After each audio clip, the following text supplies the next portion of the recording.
High, আমি রিয়া। আমি কিন্তু বাই প্রফেশনালি একজন আর্টিস্ট, আর অনেকটা ভালো লাগা থেকে এই কন্টেন্ট ক্রিয়েটও করি। তবে এটা জানি না আমার এই ভিডিওগুলো তোমাদের কাদের কেমন লাগে। জানো তো, আমার দ্বারা যে কাজটা হয় সেটা করব বলেই অনেক দিন আগে থেকে বাড়িতে এই 14 প্রদীপের থালার সেটটা এনে রেখেছিলাম, আগে থেকে ডিজাইন করে সবটা রেডি করে রাখবো বলে। কি ভাবলে তোমরা?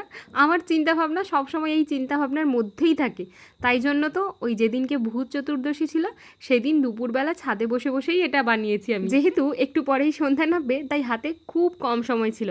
তার মধ্যেই আমি এই থালাটাতে ময়ূরের ওপর কলকা ডিজাইন করেছি, আর এই প্রদীপগুলোতে করেছি একটা করে জবা ফুল। তোমরাই বলো এই 14 প্রদীপের থালা সেটটা দেখতে কেমন লাগছে। আর এই ভিডিও ক্লিপটা ছিল কালী পুজোর দিন দুপুরবেলা। আমি বসেছিলাম আমাদের বাড়ির সিঁড়িতে আলপনা করার জন্য। তোমরা তো জানোই আমি লক্ষ্মী পূজার সময় পুরো বাড়িটাতে আলপনা দিতে পারিনি, কিন্তু ভেবেই রেখেছিলাম মনের মতো করে আলপনা দিয়ে বাড়িটাকে সাজিয়ে নেব, আর এখন সেটাই করছি। তোমাদেরকে তো প্রথমেই বললাম যে আমি একজন আর্টিস্ট, আর এই যে দেখো মেনশন করা আছে আমার পেজ ক্যানভাস অফ রিয়া। এখানে গেলে তোমরা আমার সমস্ত আর্টের কাজগুলো দেখতে পাবে। আচ্ছা বলো তো, আমার এই সিঁড়ির আলপনার ডিজাইনগুলো তোমাদের কেমন লাগছে? তোমরা যাই বলো না কেন, আমার কিন্তু ডিজাইনগুলো খুব মনে ধরেছে। এই আলপনার সৌন্দর্য দিনের বেলা যেমন একরকম লাগে, ঠিক তেমনই রাত্রেবেলায় প্রদীপগুলো দিতে এত সুন্দর লাগছে, কি বলবো। কেমন লাগলো অবশ্যই জানিও। তাহলে আজকে আসি, দেখা হচ্ছে পরের ভিডিওতে। টাটা।